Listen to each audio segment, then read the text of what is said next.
বেআইনিভাবে নির্মাণ হয়েছে শুধু নয়, কারখানার ভিতরে অতিরিক্ত দাহ্য পদার্থ পর্যন্ত ছিল, যার জেরে প্রাণহানি হতে পারত যে কোনো সময়। সব জানতো এই কারখানার মালিক, কিন্তু নীরব ছিল কর্তৃপক্ষ। আবির দত্ত আমাদের প্রতিনিধি রয়েছেন আমাদের সঙ্গে। আবির, অর্থাৎ দীর্ঘদিন ধরে কোনো রকম নিয়ম নীতি তোয়াক্কা না করে এই চামড়ার কারখানা চলছিল, যার জেরে মর্মান্তিক পরিণতি।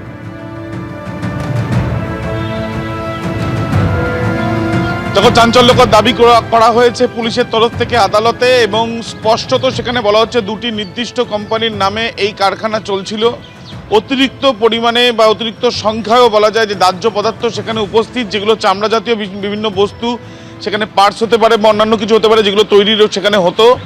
এবং সেই ধরনের যে কাজ যখন চলছে সেখানে আগুন লাগতে পারে, প্রাণহানি হতে পারে, সেগুলো জানা সত্ত্বেও দিনের পর দিন না কিছু মেনে, যে নিয়মগুলো মেনে চলতে হয় এইসব ক্ষেত্রে, সেগুলো না মেনে এই কাজ এখানে চলতো বলে আদালতে দাবি করেছে পুলিশ, প্রথমত। দ্বিতীয়ত, এটাও কিন্তু আদালতে পুলিশের তরফ থেকে জানানো হচ্ছে যে বাথরুমের থেকে উদ্ধার করা হয়েছে আহতদের।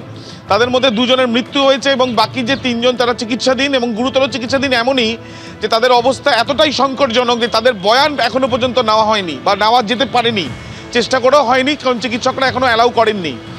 তৃতীয়ত, এই যে অগ্নিকাণ্ডের ঘটনার পর সেখানে যে শ্রমিকদের মৃত্যু হতে পারে, আগে থেকে যারা জানতো বা তারা জানতো যে এখানে আগুন লাগলে এই ধরনের পরিস্থিতি তৈরি হতে পারে, ঘটনার পরেও তারা সেখান থেকে পালিয়ে যায়। এমনকি স্থানীয় বাসিন্দা বা যারা সেখানে যায় তাদেরকে বলা হয় আগুন লাগেনি।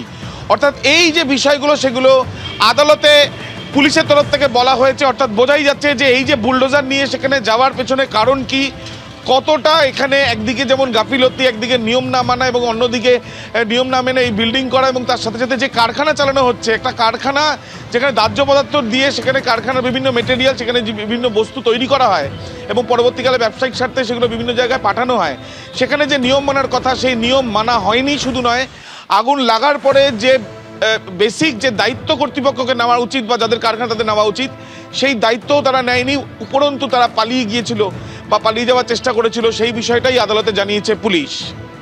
ধন্যবাদ আবির।